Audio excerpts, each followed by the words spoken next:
Olá, queridas almas em ascensão. Recebam agora os códigos de luz através desta mensagem. O que aconteceria se tudo que lhe foi ensinado sobre estar vivo fosse na verdade prova de que você está morto? O Evangelho de Tomé, banido pelas autoridades da Igreja primitiva, contém uma declaração arrepiante. Aqueles que não se conheceram são cadáveres. Isso não era poesia metafórica. Textos gnósticos antigos descrevem sistematicamente a nossa realidade física como um túmulo, o que eles chamavam de mundo das sombras, onde as almas existem em um sono semelhante à morte. Aqui está o que é inquietante. Esses manuscritos não foram banidos porque eram bobagem. Eles foram suprimidos porque ameaçavam toda a estrutura de poder. Os líderes da igreja sabiam que se as pessoas descobrissem o que estavam vivendo no que os gnósticos chamavam de sono da morte, todo o sistema entraria em colapso. O livro secreto de João descreve nossa condição como estar bêbado com a água do esquecimento. Andamos por aí acreditando que estamos conscientes e vivos, quando estes textos antigos sugerem que estamos, na verdade, em uma espécie de coma espiritual. Experiências de quase morte modernas relatam consistentemente que se sentem mais vivos do que nunca durante seus episódios, como se a vida normal de vigília fosse o verdadeiro estado de morte.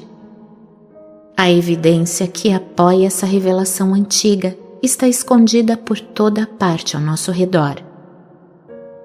Imagine o seguinte: em 1945, um fazendeiro egípcio chamado Muhammad al-Saman estava cavando em busca de fertilizante perto da cidade de Nag Hammadi, quando sua pá atingiu algo duro. O que ele desenterrou não foi apenas cerâmica antiga, foi uma coleção de 13 códices encadernados em couro, contendo 52 textos que destruiriam tudo o que pensávamos saber sobre o cristianismo primitivo. Entre eles estava o Evangelho de Tomé, um documento que apresenta talvez o ensinamento espiritual mais radical já registrado: que você e eu somos cadáveres ambulantes, espiritualmente mortos, enquanto nossos corpos continuam suas rotinas diárias. Mas aqui está o que torna essa descoberta tão extraordinária. Essas não eram as divagações de algum culto marginal. Evidências arqueológicas e análise textual revelam que comunidades em todo o mundo cristão primitivo, do Egito à Síria e à própria Roma, consideravam esses evangelhos tão autênticos e autorizados quanto Mateus, Marcos, Lucas e João. O Evangelho de Tomé, em particular, foi citado por pais da Igreja, referenciado em outros escritos cristãos primitivos e usado em práticas litúrgicas por séculos antes de desaparecer da história. Por que desapareceu? Porque sua mensagem era muito perigosa para o controle institucional. O Evangelho de Tomé começa com uma declaração que o separa imediatamente da escritura canônica. Estes são os dizeres secretos que Jesus, o vivente, proferiu e que Tomé escreveu. E ele disse: aquele que encontrar a interpretação desses dizeres não experimentará a morte. Note a linguagem aqui. Não é quem crer ou quem tiver fé, mas aquele que encontrar a interpretação. Não se trata de aceitação cega, trata-se de compreender o conhecimento oculto. Esse conhecimento oculto gnose em grego, não é misticismo sem sentido. É o reconhecimento de uma verdade fundamental sobre a existência humana que a maioria das pessoas nunca descobre. Segundo Tomé, Jesus não veio para nos salvar da danação futura. Ele veio para nos acordar da morte presente. Considere o dito 56 de Tomé. Jesus disse: quem chegou a entender o mundo encontrou apenas um cadáver, e quem encontrou um cadáver é superior ao mundo. Pense nisso por um momento. O mundo, esta realidade física que habitamos com todas as suas lutas, conquistas e relacionamentos, é descrito como um cadáver. E reconhecer isso não é deprimente, é libertador. Torna você superior ao mundo porque não está mais preso às suas ilusões. A compreensão gnóstica inverte completamente nossa perspectiva normal sobre a vida e a morte. No dito 11, Jesus declara: este céu passará, e o que está acima dele passará. Os mortos não estão vivos, e os vivos não morrerão. Os mortos que não estão vivos não são pessoas em sepulturas, são pessoas andando por aí, indo para o trabalho, criando famílias completamente inconscientes de sua condição espiritual. Esse ensinamento se torna ainda mais radical quando examinamos como os textos gnósticos descrevem o próprio nascimento. O livro secreto de João, outro texto da biblioteca de Nag Hammadi, descreve o nascimento físico como o momento em que as almas divinas ficam presas na matéria, esquecendo sua verdadeira natureza. O nascimento não é o começo da vida, é o começo de uma espécie de morte, uma amnésia espiritual onde confundimos sombras com a realidade. O Evangelho de Filipe, outro texto suprimido, coloca isso ainda mais diretamente. Aqueles que dizem que morrerão primeiro e depois ressuscitarão estão em erro. Se eles não receberem a ressurreição primeiro enquanto vivem, quando morrerem, não receberão nada. A ressurreição não é algo que acontece após a morte física. É o despertar que deve acontecer durante o que chamamos de vida. É por isso que a Igreja institucional teve que eliminar esses ensinamentos.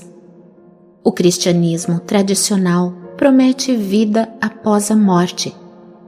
Comporte-se corretamente, creia nas doutrinas certas e você será recompensado no céu. Mas o cristianismo gnóstico ensinava que precisamos de vida durante a morte, ou seja, nossa existência atual. Não precisamos esperar pela salvação, precisamos acordar agora. As implicações são impressionantes. Se você está espiritualmente morto enquanto fisicamente vivo, então tudo o que lhe foi ensinado sobre sucesso, felicidade e significado precisa ser completamente reavaliado. A carreira que você está construindo, os relacionamentos que está mantendo, os objetivos que está buscando, tudo isso acontece dentro do que Tomé chama de o cadáver do mundo.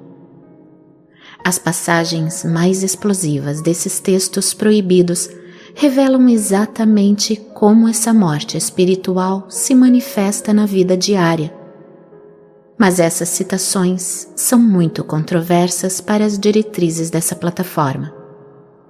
O Evangelho de Tomé apresenta Jesus não como um Salvador divino, mas como um mestre instrutor que compreendeu a natureza da realidade. No dito 3, ele explica: se aqueles que vos guiam disserem: vede, o reino está no céu, então os pássaros do céu vos precederão. Se vos disserem, está no mar, então os peixes vos precederão. Pelo contrário, o reino está dentro de vós e está fora de vós. Esta não é uma linguagem metafórica sobre se sentir bem ou ser espiritual. Tomé está descrevendo uma mudança literal na consciência, onde você reconhece que o que tem chamado de realidade é, na verdade, uma espécie de estado de sonho. O reino não é um lugar para onde você vai após a morte. É uma maneira de ver que transforma sua experiência deste mundo.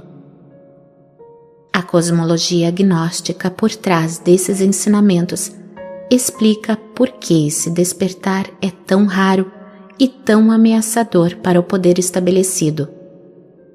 Segundo textos como o Apócrifo de João, as almas humanas contêm uma centelha divina que se origina do verdadeiro Deus. Mas essa centelha ficou presa em uma realidade falsa criada por seres inferiores chamados arcontes. Esses arcontes, que hoje poderíamos entender como as forças inconscientes que impulsionam o comportamento humano, querem manter as almas dormindo, porque as almas despertas não podem ser controladas. Quando os primeiros cristãos liam esses textos, não estavam encontrando teologia abstrata, estavam descobrindo instruções práticas para o despertar espiritual. O Evangelho de Tomé não promete que outra pessoa o salvará. Insiste que você deve se salvar através de ver a ilusão da existência material para a realidade divina que a sustenta. É por isso que autoridades da Igreja gastaram enorme energia atacando esses ensinamentos no segundo século. Não era um desacordo teológico, era uma ameaça existencial à autoridade religiosa. Se as pessoas pudessem alcançar a salvação através do conhecimento direto, em vez de através da mediação institucional, que necessidade haveria de padres, bispos ou igrejas? A supressão sistemática funcionou tão bem que por mais de 15 séculos esses ensinamentos existiram apenas em fragmentos citados por seus oponentes. Mas a descoberta de Nag Hammadi mudou tudo. Agora podemos ler esses textos diretamente e descobrir o que os primeiros cristãos realmente acreditavam sobre a natureza da existência humana. Movimentos espirituais modernos, do budismo à filosofia New Age, ecoam temas semelhantes sobre despertar da ilusão, mas poucos apresentam uma mensagem tão nua e crua quanto o Evangelho de Tomé. Não estamos apenas espiritualmente adormecidos, estamos espiritualmente mortos, confundindo o mundo das sombras da existência material com a própria realidade. A pergunta que Tomé nos força a confrontar é simples, mas aterrorizante. Se você estivesse morto a vida inteira sem saber, o que significaria finalmente acordar? Agora que estabelecemos a morte espiritual da humanidade através do Evangelho de Tomé e outros textos ocultos, precisamos conhecer o arquiteto por trás dessa decepção cósmica. Os gnósticos tinham um nome para essa entidade, e quando você entende o que eles descobriram, tudo sobre nossa realidade começa a fazer um sentido aterrorizante. Eles o chamaram de demiurgo, literalmente o artesão em grego. Mas aqui está o que vai abalar você profundamente. De acordo com esses textos banidos, o Deus que a maioria das pessoas adora, o Criador do nosso universo físico, não é a verdadeira fonte divina. Ele é uma fraude cósmica, um ser menor que genuinamente acredita ser o Criador Supremo. E ele construiu toda a nossa realidade como um elaborado sistema prisional. O Apócrifo de João, um dos relatos de criação gnósticos mais detalhados, descreve como esse falso Deus emergiu de um acidente cósmico. O verdadeiro reino divino existe muito além do nosso mundo material, pura consciência, infinita e perfeita. Mas através de uma complexa série de emanações, essa entidade menor veio a existir. E aqui está o ponto crucial. Ele não tinha conhecimento do verdadeiro Deus acima dele. Em sua ignorância e arrogância, ele se declarou o único Deus e começou a criar o que chamamos de realidade física. Pense nisso por um momento. Cada átomo, cada estrela, cada lei da física, de acordo com os gnósticos, é toda a obra de um impostor iludido que se prendeu em sua própria compreensão limitada. O demiurgo olhou para o vasto vazio ao seu redor e disse: "Eu sou Deus e não há outro", completamente inconsciente da infinita realidade divina que existia além de sua percepção. Mas aqui é onde a situação se torna verdadeiramente perturbadora. O demiurgo não criou a matéria aleatoriamente. Ele projetou especificamente essa realidade como um sistema de controle. O tempo se torna uma prisão. Você nasce, envelhece, morre, preso em uma experiência linear que o impede de acessar sua natureza eterna. O espaço cria separação e isolamento, fazendo você esquecer sua conexão com a fonte divina. As leis da física se tornam as barras de sua cela, convencendo-o de que essa realidade densa e ilimitada é tudo o que existe. O livro secreto de João descreve como o demiurgo criou corpos humanos como veículos para prender centelhas divinas, fragmentos do verdadeiro Deus que haviam caído em seu reino. Ele moldou essas máquinas biológicas com limitações embutidas: fome, sede, desejo sexual, medo da morte.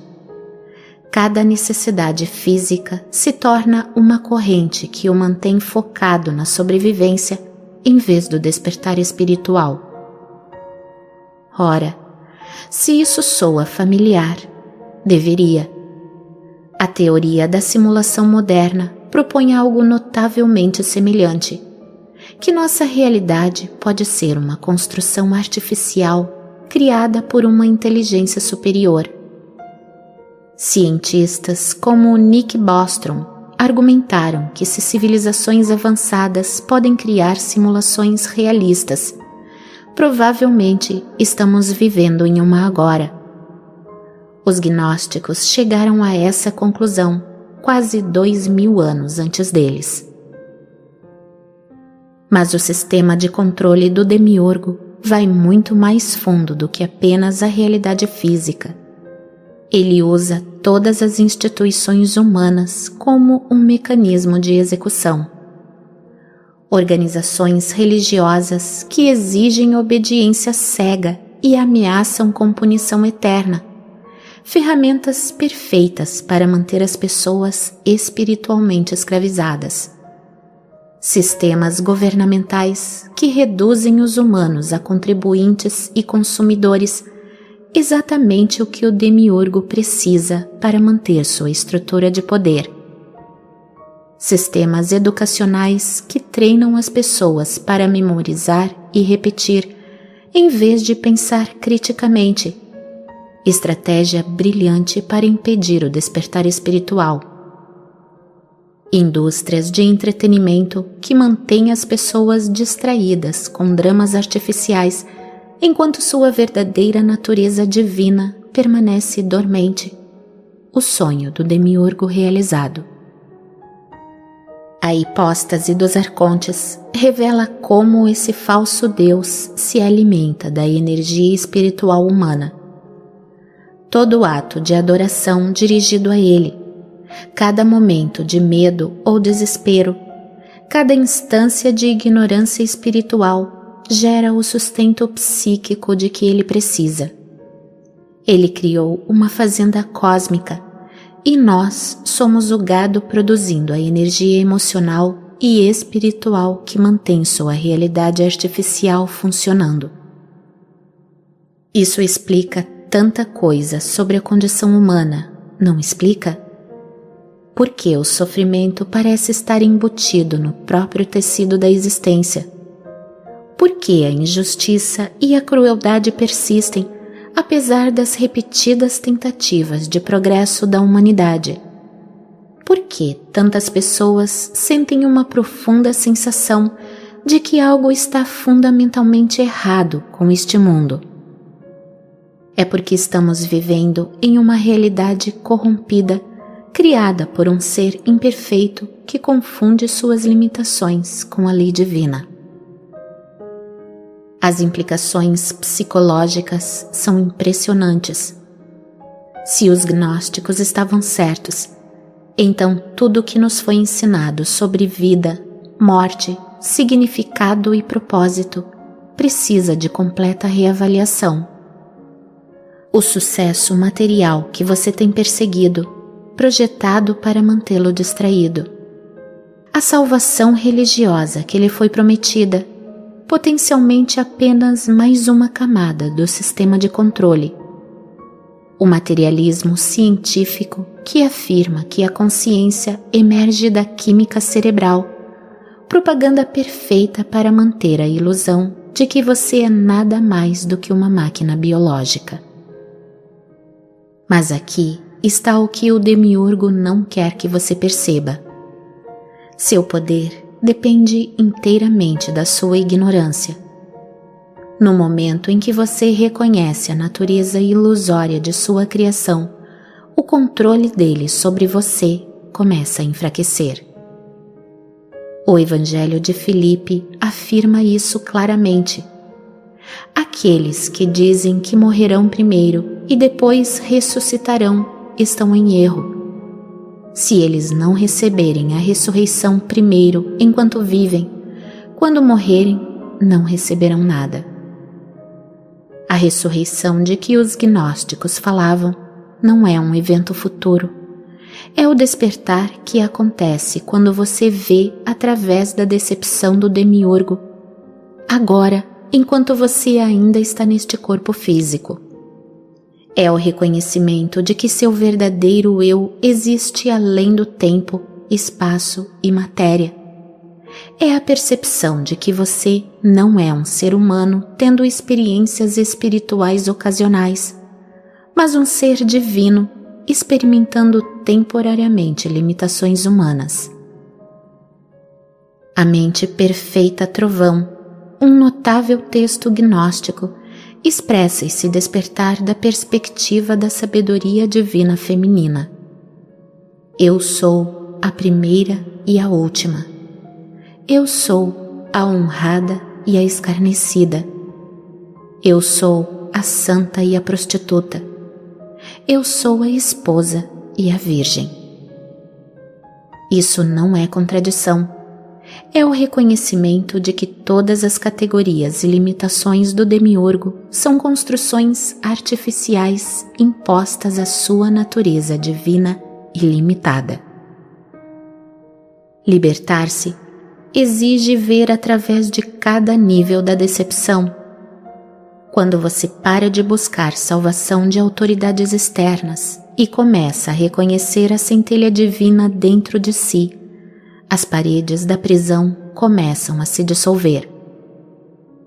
Quando você questiona cada pressuposto sobre a realidade e começa a experimentar a consciência além de seus pensamentos, o poder do demiurgo sobre você diminui. Os gnósticos descobriram que o conhecimento espiritual direto é a chave que destranca a prisão cósmica. Não a crença, não a fé, não a obediência às autoridades religiosas, mas a experiência pessoal direta da realidade divina que existe além da criação artificial do demiurgo. É por isso que esses textos foram banidos, queimados e enterrados por séculos. Eles contêm o manual de instruções para escapar do sistema de controle mais sofisticado já concebido. A questão agora é: você está pronto para usá-lo? E se eu lhe dissesse que no momento em que você deu o seu primeiro suspiro, você morreu? Que cada aniversário que você celebrou tem marcado mais um ano de morte espiritual, não de vida. Isso soa completamente inverso a tudo que nos foi ensinado, mas é exatamente isso que os textos gnósticos revelam sobre a existência humana. Os gnósticos entenderam algo que a sociedade moderna esqueceu completamente. O nascimento neste mundo físico representa a morte da alma, não o seu começo. Entendemos tudo ao contrário.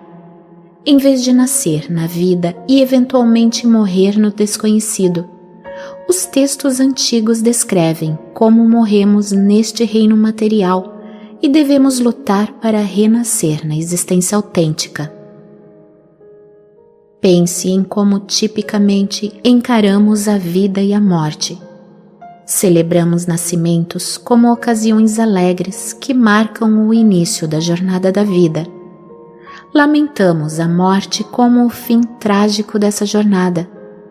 Mas o Evangelho de Filipe, um dos textos gnósticos mais profundos descobertos em Nag Hammadi, apresenta uma perspectiva radicalmente diferente. Aqueles que dizem que morrerão primeiro e depois ressuscitarão estão em erro. Se eles não receberem a ressurreição primeiro enquanto vivem, quando morrerem, não receberão nada. Isso não é apenas poesia filosófica. O texto descreve um processo muito específico em que a centelha divina, seu verdadeiro eu, fica presa na matéria física através do que eles chamavam de a descida. O apócrifo de João detalha como as almas caem no reino da luz para camadas cada vez mais densas da realidade material, perdendo sua memória divina a cada passo para baixo. Imagine esta jornada. Você existe como pura consciência no reino da luz divina, totalmente consciente de sua verdadeira natureza e conectado à fonte de todo ser. Então, algo acontece. Os gnósticos chamaram isso de a queda, e você começa a descer através de vários níveis de realidade até ficar preso em um corpo físico. Mas aqui está a parte crucial. Essa encarnação física faz com que você esqueça tudo sobre de onde veio. O corpo se torna o que os gnósticos chamaram de túmulo para a centelha divina. Sua forma física não está abrigando sua vida. Ela está aprisionando sua verdadeira vida e mantendo-a em um estado de morte espiritual.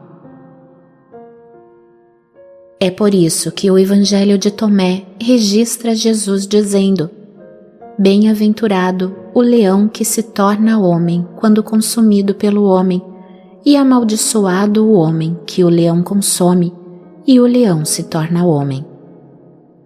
O leão representa a centelha divina, o eu autêntico. Quando essa natureza divina é consumida ou integrada pelo homem físico, a bênção, despertar. Mas quando o homem físico é consumido por instintos básicos e preocupações mentais, a centelha divina fica presa e ocorre a morte espiritual. Isso explica algo que a maioria das pessoas sente, mas não consegue articular. Aquela sensação de viver a vida no automático sem realmente estar vivo. Os gnósticos chamavam essas pessoas de os mortos-vivos. Humanos que parecem totalmente vivos, mas estão espiritualmente falecidos, vagando pela vida em um estado de esquecimento e confusão. Isso soa familiar? Quantas pessoas você conhece que parecem estar sonâmbulas em seus dias, seguindo roteiros escritos por outros, em vez de viverem autenticamente? Elas vão a empregos que não se importam, buscam relacionamentos que não as preenchem, perseguem objetivos que em última análise parecem vazios. Elas estão biologicamente vivas, mas espiritualmente mortas. A hipóstase dos arcontes descreve essa condição perfeitamente. Eles pegaram um pouco de terra da terra e modelaram seu homem segundo o corpo deles e segundo a imagem de Deus que lhes aparecera nas águas. Essa falsa criação, nós, torna-se animada, mas carece do sopro divino da verdadeira vida. O que é fascinante é como essa compreensão antiga se alinha com os relatos modernos de experiências de quase morte. Pessoas que tiveram EQMs relatam consistentemente que o mundo físico parece menos real, menos vívido do que o outro lado. Elas descrevem o retorno aos seus corpos como entrar em uma espécie de névoa ou estado de sonho. A pesquisa do Dr. Kenneth Ring, com experiências de EQM, descobriu que muitos lutam para se reajustar à realidade física, porque ela parece artificial em comparação com o que experimentaram durante seu estado de quase morte. Isso valida o que os gnósticos entenderam há 2000 anos. O que chamamos de consciência normal de vigília é, na verdade, uma espécie de sono, e o que chamamos de morte pode estar mais próximo do despertar. O conceito gnóstico de ressurreição não tem nada a ver com corpos mortos voltando à vida. É sobre despertar do estado semelhante à morte, da consciência ordinária enquanto ainda se habita uma forma física. O Evangelho de Filipe afirma: aqueles que dizem que o Senhor morreu primeiro e depois ressuscitou estão em erro, pois ele ressuscitou primeiro e depois morreu. Se alguém não alcançar a ressurreição primeiro, ele não morrerá. Essa ressurreição, esse despertar da morte espiritual, acontece quando você se lembra de quem você realmente é. É por isso que as práticas gnósticas se concentravam intensamente na gnose, o conhecimento experiencial direto de sua natureza divina. Eles entenderam que a crença intelectual não era suficiente. Você precisava se lembrar experiencialmente de sua verdadeira origem. Várias tradições místicas ao longo da história ecoaram esse tema. Conceitos hindus de Maya descrevem a realidade física como ilusão. Ensinamentos budistas sobre o samsara apresentam a existência ordinária como um ciclo de sofrimento e inconsciência. A poesia sufi fala de despertar, do sonho da separação. A alegoria da caverna de Platão descreve os humanos como prisioneiros confundindo sombras com a realidade. Mas aqui é onde isso se torna pessoalmente transformador. Reconhecer seu estado atual como uma forma de morte espiritual muda completamente seu relacionamento com tudo. Preocupações materiais que antes pareciam cruciais, de repente parecem triviais. Expectativas sociais que antes controlavam suas escolhas perdem seu poder. Metas convencionais que antes impulsionavam seu comportamento se revelam distrações de seu propósito real. Quando você entende que já está morto no sentido mais verdadeiro, você para de temer a morte física e começa a temer a inconsciência espiritual. Você para de tentar acumular mais coisas e começa a tentar se lembrar mais de quem você é. Você para de buscar validação das massas adormecidas e começa a buscar conexão com outras almas despertando. O primeiro passo em direção ao despertar espiritual autêntico é reconhecer esse estado de morte pelo que ele é. Não seu fracasso, não sua culpa, mas sua condição atual. Você nasceu na morte espiritual, foi criado na morte espiritual, foi educado na morte espiritual. Mas ao contrário da morte biológica, esse estado pode ser revertido. Os gnósticos sabiam que uma vez que você realmente vê sua condição, pode começar a jornada de volta à vida real, a vida divina, a vida que você tinha antes de cair neste túmulo de carne e esquecer seu próprio nome. Aqui está algo que vai surpreender você. As descobertas mais avançadas da ciência moderna estão validando o que esses textos gnósticos banidos ensinaram há 2000 anos. Não estamos falando de misticismo sem sentido aqui. Estamos falando de pesquisa revisada por pares, física quântica e experiências documentadas que sugerem que a realidade pode ser muito mais estranha do que nos foi dito. Vamos começar com as experiências de quase morte, porque elas revelam algo absolutamente fascinante. Quando as pessoas morrem clinicamente e voltam, elas relatam consistentemente a mesma coisa. O outro lado parece mais real do que este mundo físico. O Dr. Raymond Moody documentou milhares desses casos e o padrão é inconfundível.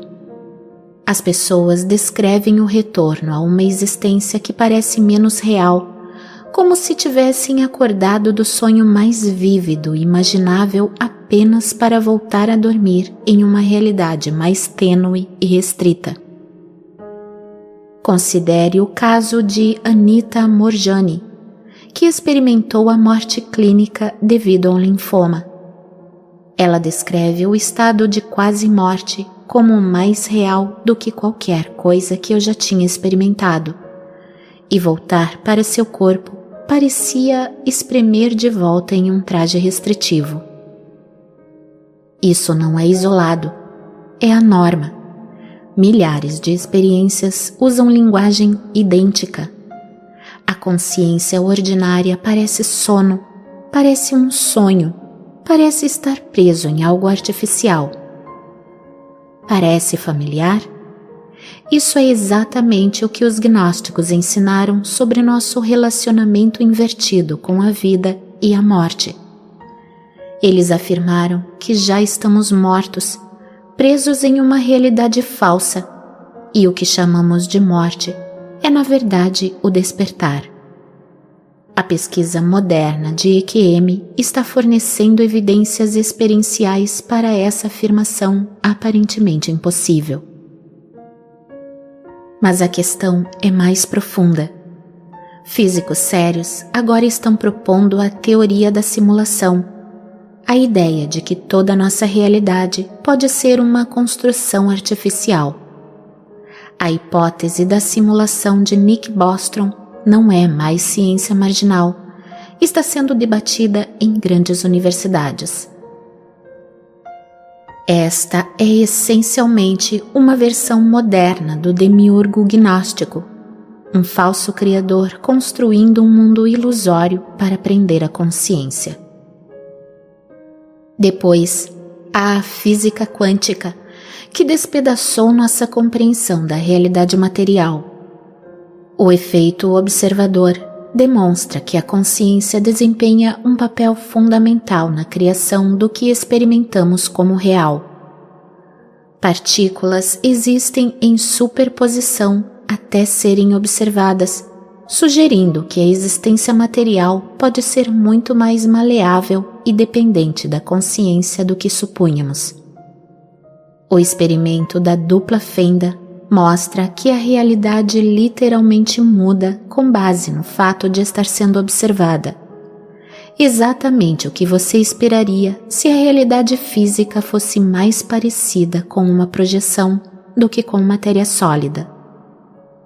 O Dr. John Wheeler, que cunhou o termo buraco negro, propôs que vivemos em um universo participativo onde a consciência e a realidade estão inseparavelmente ligadas.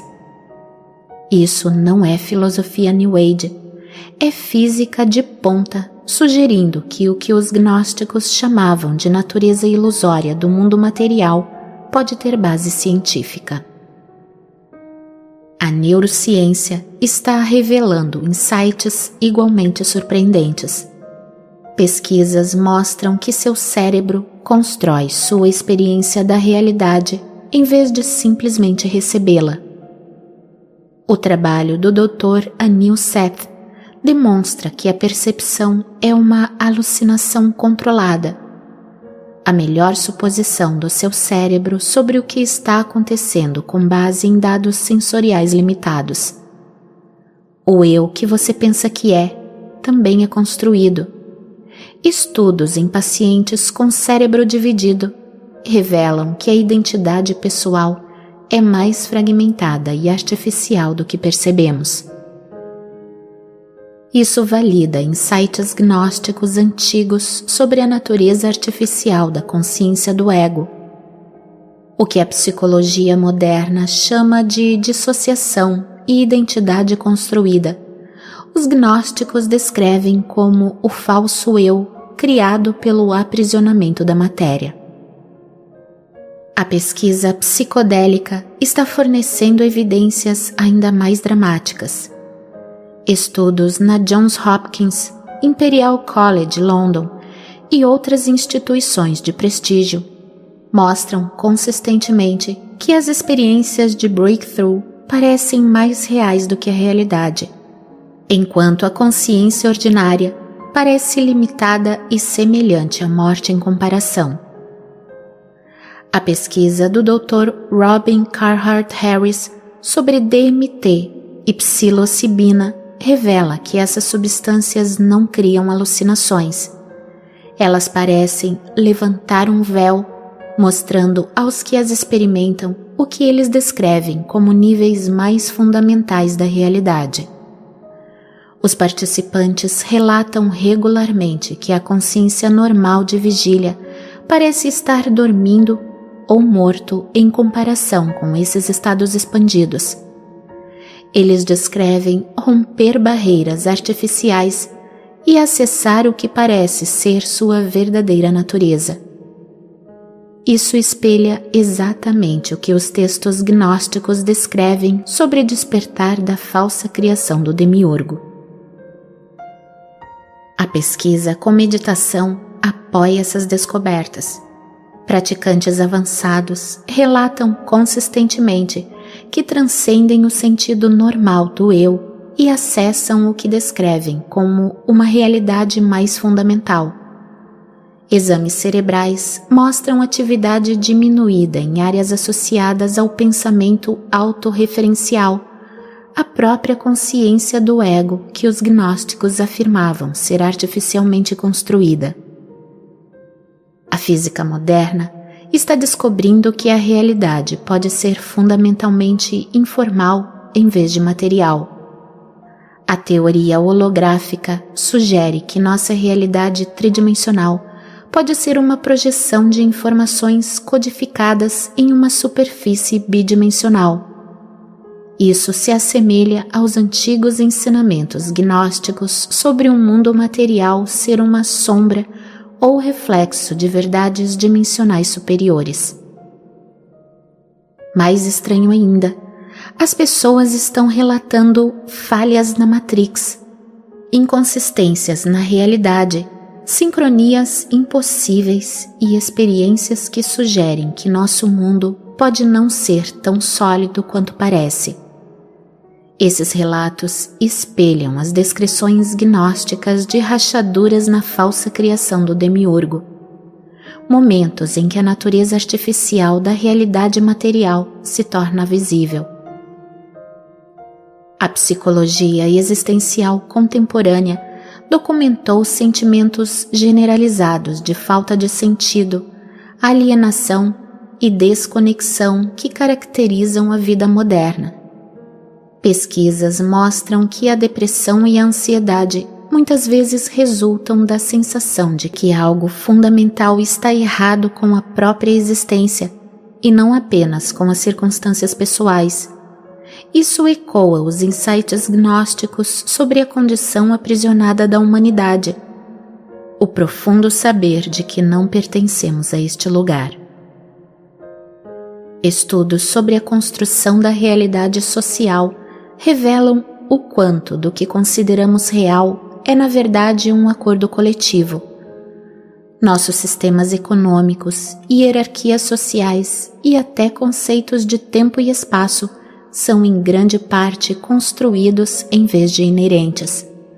Isso apoia alegações gnósticas sobre a natureza artificial do sistema mundial. Aqui está o que é notável. Nada disso prova a cosmovisão gnóstica, mas a convergência é inegável. Insights místicos antigos sobre a natureza ilusória da realidade material, a construção artificial da consciência do ego e a condição aprisionada da humanidade estão encontrando suporte na pesquisa científica de ponta. Seja através de experiências de quase-morte, física quântica, pesquisa psicodélica ou neurociência, estamos descobrindo que a realidade é muito mais estranha, mais dependente da consciência e potencialmente mais artificial do que a cultura mainstream admite. Os gnósticos podem ter estado descrevendo algo que a ciência moderna está apenas começando a entender. A questão não é se esses textos antigos acertaram em tudo, é se eles entenderam algo sobre a natureza da realidade que estamos apenas redescobrindo através da investigação científica. E se eles estavam certos sobre a natureza ilusória da existência material, o que mais eles poderiam ter entendido sobre nossa verdadeira condição e potencial para o despertar? A evidência está em toda parte, uma vez que você sabe como procurar. No momento em que esses antigos textos gnósticos começaram a circular no século II e III, algo sem precedentes aconteceu nos corredores do poder. As autoridades da Igreja não apenas discordaram desses ensinamentos, eles lançaram o que só pode ser descrito como a campanha mais sistemática de genocídio intelectual da história humana. Imagine isto: soldados armados arrombando portas, não procurando ouro ou armas, mas pergaminhos e códices. Bibliotecas incendiadas não por acidente, mas por ordem direta. Eruditos torturados e executados não por crimes contra pessoas, mas por possuírem um conhecimento que desafiava a narrativa fundamental da própria realidade. Os primeiros pais da Igreja entenderam algo que a maioria das pessoas não percebe hoje. Não se tratava de desacordo teológico, tratava-se de sobrevivência. A sobrevivência deles como os guardiões da consciência humana. Porque aqui está o que eles perceberam. Se as pessoas descobrissem que a própria realidade era uma prisão projetada para controlá-las, todos os pilares da autoridade institucional desmoronariam da noite para o dia. Pense nas implicações do que exploramos nas sessões anteriores. Se o nascimento neste mundo representa na verdade uma forma de morte, se toda a nossa existência aqui é uma espécie de limbo espiritual, então o que acontece com as estruturas de poder construídas para controlar essa existência. Os textos gnósticos não desafiaram apenas o cristianismo, eles desafiaram o conceito inteiro de autoridade terrena. Considere como os ensinamentos gnósticos minavam sistematicamente cada mecanismo de controle. Se o mundo material é fundamentalmente ilusório, então a riqueza material se torna sem sentido. Todas aquelas hierarquias elaboradas baseadas em quem possui o quê, quem controla quais recursos, de repente são reveladas como jogos complexos jogados em um pátio de prisão. Se o Criador deste mundo é na verdade um falso Deus, então seus supostos representantes terrenos, reis reivindicando o direito divino, sacerdotes reivindicando acesso exclusivo à salvação, perdem totalmente sua legitimidade. Mas aqui está a parte que realmente aterrorizou as autoridades. Os textos gnósticos ensinavam que o despertar era possível através do conhecimento direto, através da própria gnose, sem intermediários necessários, sem necessidade de afiliação institucional, sem dízimos, sem submissão a poderes terrenos, sem aceitação do seu lugar designado na hierarquia social. Apenas o reconhecimento pessoal e direto de sua verdadeira natureza. O Concílio de Nicéia, em 325 d.C., não foi realmente sobre definir o cristianismo, foi sobre definir qual versão da realidade seria permitida existir na consciência humana. O imperador Constantino não se tornou religioso de repente, ele se tornou estratégico. O concílio eliminou sistematicamente todos os textos, todos os ensinamentos, todas as interpretações que sugeriam que os humanos poderiam ter poder além do que as instituições estavam dispostas a lhes conceder. O que aconteceu com a Biblioteca de Alexandria diz tudo o que você precisa saber sobre a seriedade com que eles encararam essa ameaça.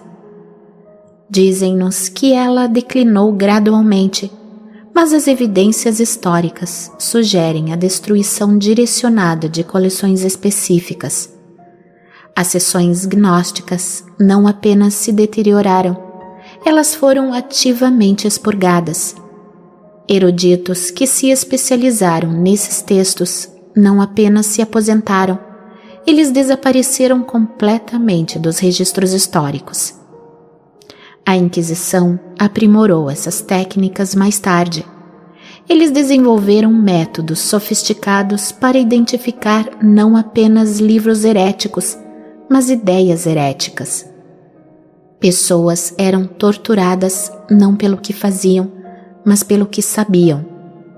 Comunidades inteiras foram eliminadas não por rebelião, mas por preservar entendimentos alternativos da natureza humana e da realidade espiritual. Mas aqui está o que é notável. A supressão funcionou tão bem que no período medieval a maior parte da humanidade havia desenvolvido uma espécie de amnésia coletiva. As pessoas esqueceram que outras maneiras de entender a realidade sequer haviam existido. A prisão se tornou tão normalizada que questionar sua natureza fundamental parecia literalmente impensável. Quando os textos de Nag Hammadi foram acidentalmente descobertos em 1945, enterrados em jarros no deserto egípcio, isso provou o quão eficaz essa campanha havia sido.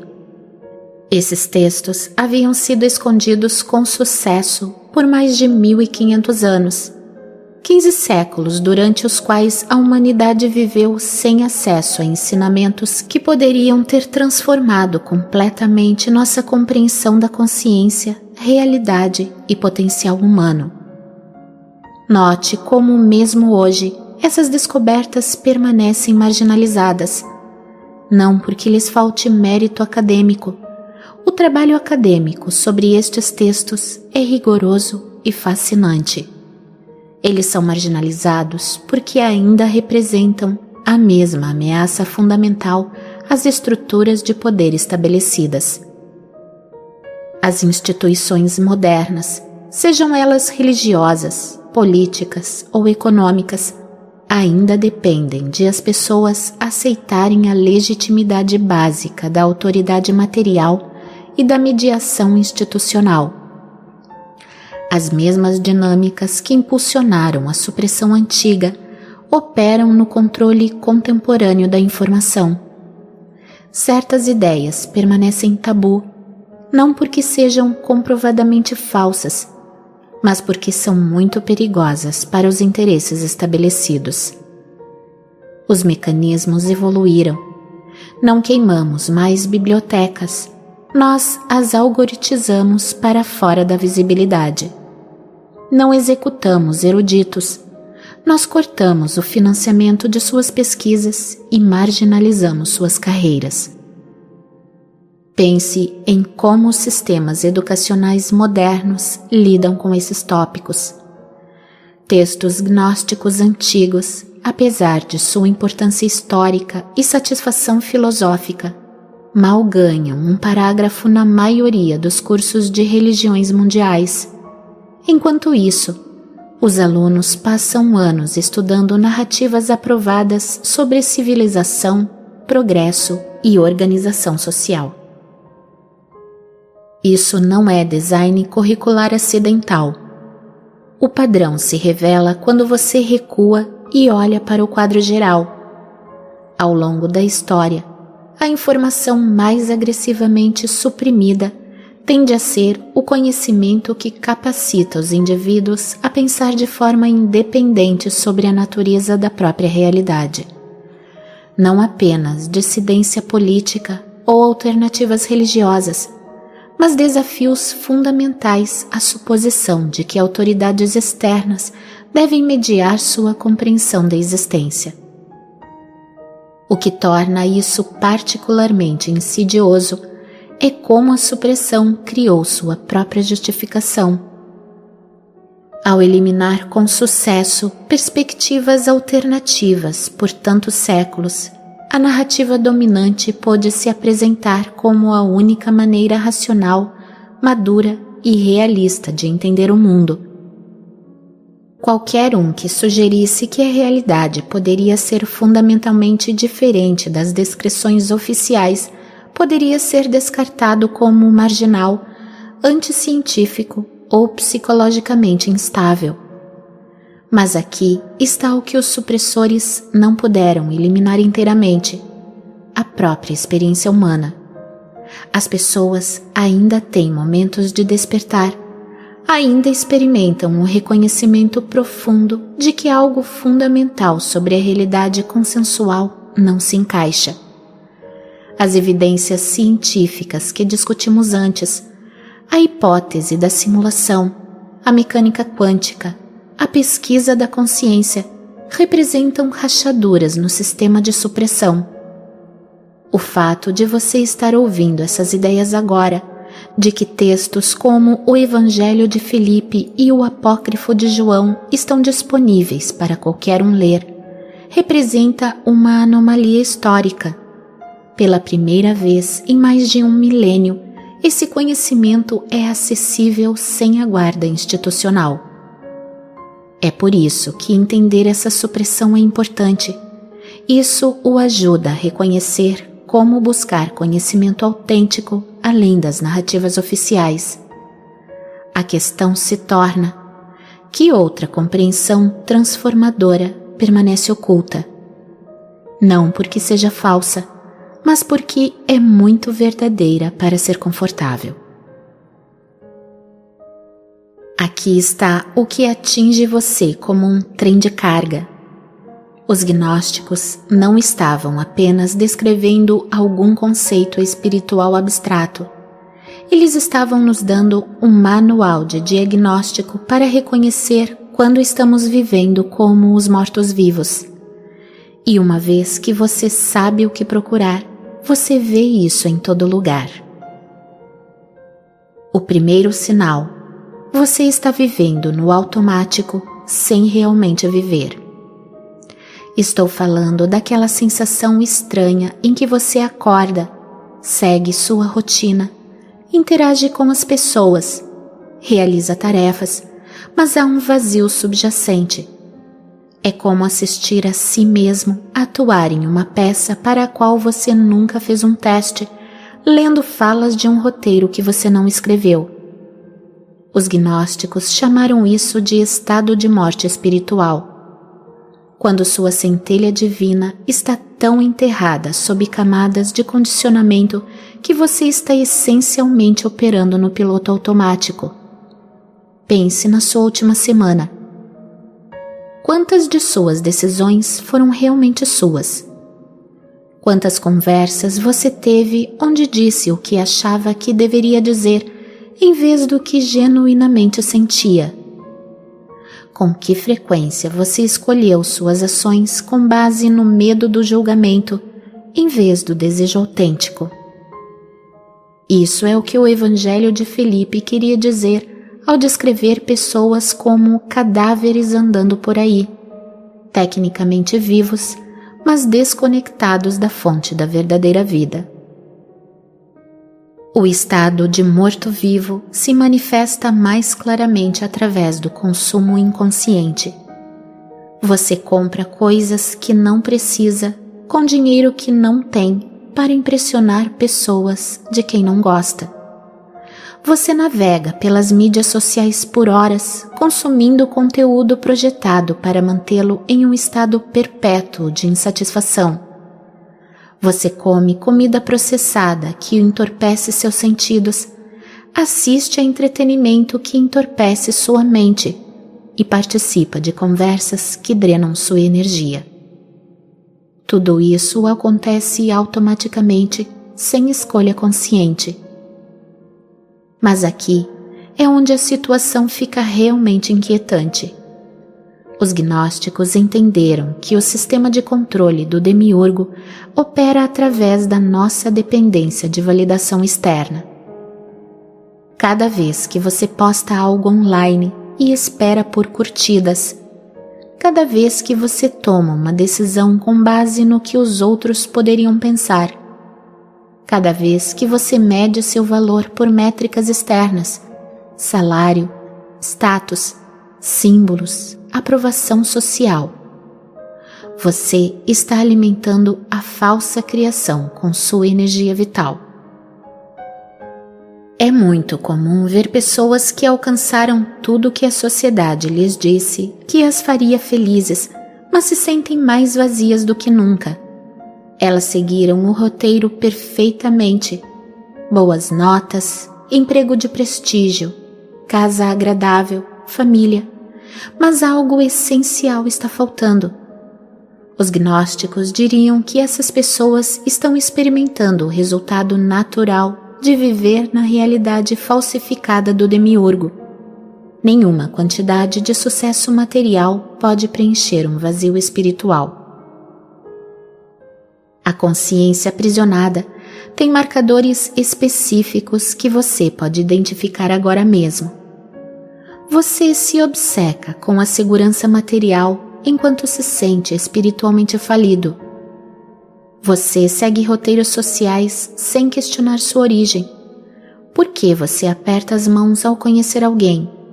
Por que você usa certas roupas em certos eventos? Por que você celebra os feriados que celebra? A maioria das pessoas não consegue responder a essas perguntas porque nunca examinou sua própria programação. Outro sinal revelador: você toma decisões baseadas no medo em vez do amor. Medo do fracasso, medo da rejeição, medo de ser diferente, medo de não ter o suficiente. Os textos gnósticos são claros sobre isso.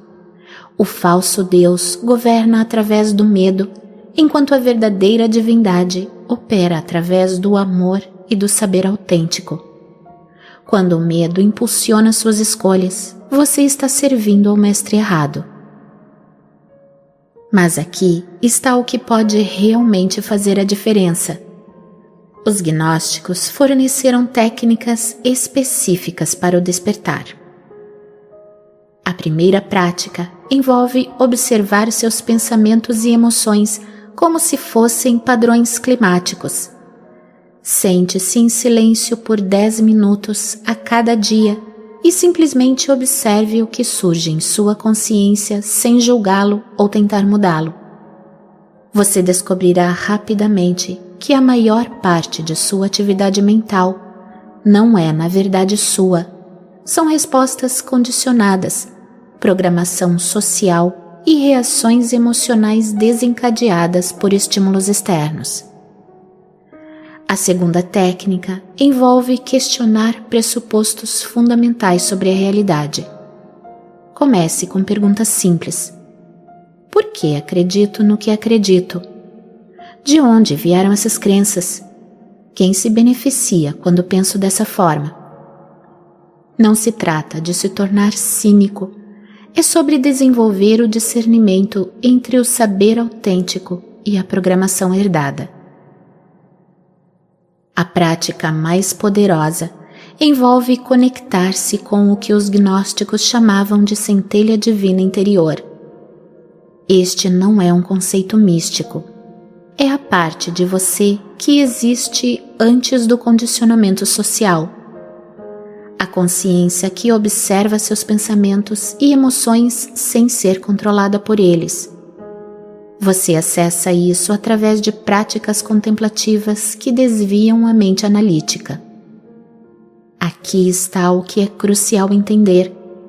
O despertar genuíno envolve reconhecer a natureza artificial da personalidade do ego, aquela voz em sua cabeça que constantemente julga, compara, se preocupa e busca aprovação. Aquele não é você. Aquele é o software do demiurgo rodando em sua consciência. Seu eu autêntico é a consciência que pode observar essa atividade mental sem ficar preso por ela. Mas há alguns obstáculos comuns. O conforto da ilusão familiar. Mesmo quando você reconhece que sua vida atual não é autêntica, mudar exige esforço e incerteza. É mais fácil ficar na prisão conhecida do que se aventurar na liberdade desconhecida. A pressão social. Quando você começa a questionar os pressupostos coletivos e a fazer escolhas baseadas no saber autêntico em vez do condicionamento social, as pessoas ao seu redor podem reagir negativamente. Elas estão inconscientemente investidas em manter a ilusão compartilhada e seu despertar ameaça a zona de conforto delas. O medo de perder a identidade construída. Quem você seria sem seu título de emprego, suas opiniões políticas, seus papéis sociais, sua história pessoal? A personalidade do ego luta contra o despertar, porque percebe corretamente que o desenvolvimento espiritual genuíno dissolverá seu domínio sobre sua consciência. Encontrar uma comunidade espiritual autêntica torna-se essencial durante esse processo. Procure pessoas que encorajam sua experiência direta da verdade, em vez de pedir que você acredite na versão delas. Evite professores que substituam uma forma de autoridade externa por outra. A verdadeira orientação espiritual aponta você para o seu próprio saber interior, não para a dependência de fontes externas. O caminho prático a seguir envolve gradualmente retirar sua energia e atenção da falsa criação, enquanto nutre sua conexão com a realidade genuína. Isso não significa abandonar suas responsabilidades ou se tornar um eremita. Significa interagir com o mundo material conscientemente em vez de inconscientemente. Manter a consciência de sua natureza ilusória enquanto ainda funciona efetivamente dentro dela. Você pode trabalhar em seu emprego, manter relacionamentos e lidar com assuntos práticos enquanto permanece interiormente livre da necessidade compulsiva de que essas coisas validem sua experiência. Este é o equilíbrio que os gnósticos ensinaram: viver no mundo, mas não ser dele. Participar da peça enquanto se lembra de que você não é, na verdade, o personagem que está retratando. Percorremos juntos uma jornada extraordinária de descoberta. Descobrimos como antigos textos banidos revelam a verdade mais chocante da humanidade, que o que chamamos de vida é, na verdade, uma forma sofisticada de morte espiritual. Vimos como os manuscritos gnósticos descrevem nossa realidade como uma prisão elaborada, construída por um falso Deus, o Demiurgo, projetada para nos manter presos na ignorância de nossa verdadeira natureza divina. Pense em tudo que exploramos. A supressão sistemática desses ensinamentos não foi acidental, foi necessária. A Igreja primitiva não apenas discordou das ideias gnósticas, eles reconheceram estes textos como uma ameaça existencial a toda a sua estrutura de poder. Quando você entende que esses escritos expõem o próprio fundamento da realidade material como uma criação falsificada, você começa a ver por que eles tiveram que ser completamente eliminados da consciência humana. Mas aqui está o que torna isso mais do que história antiga. A ciência moderna continua validando o que esses livros proibidos alegavam 2000 anos atrás. A física quântica nos mostra que a realidade não é sólida ou fixa. A neurociência revela como nossos cérebros constroem a experiência que chamamos de consciência. Até a psicologia reconhece que a maioria das pessoas vive em estados de automação inconsciente, vivendo no automático sem consciência genuína. O despertar exige coragem porque significa viver de forma diferente das massas que permanecem adormecidas no sonho da morte. Exige compromisso porque os velhos padrões tentarão constantemente se reafirmar. Exige a disposição de ser mal compreendido por pessoas que ainda estão inconscientemente participando de seu próprio aprisionamento. Mas aqui está o que os gnósticos sabiam. Uma vez que você prova a vida autêntica, você nunca mais pode se satisfazer com a falsificação. Uma vez que você experimenta a liberdade da escolha consciente, você nunca pode retornar voluntariamente à automação inconsciente.